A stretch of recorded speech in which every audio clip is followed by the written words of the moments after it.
A bird's wings feathers are asymmetrical. That means they are not the same on both sides. A bird has 3 layers of wing feathers. While the wing feathers are asymmetrical, they are symmetrically paired. Each wing has a mirror reflection of the same feathers in the same position on the opposite wing. A bird's body is always the shape of a raindrop. The body is widest at the shoulder and tapers off at the tail to a point. A bird's tail is comprised of smaller coverts and larger deck feathers.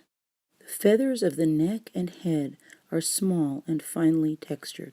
Throughout all these different types of flying birds, the same rules apply. And if you know these basic facts about birds, you can draw just about any bird that you can imagine. Now it's your turn to draw. Pencils come with erasers because people change their mind and make mistakes. If you don't like something you drew, erase it and change it before inking it in.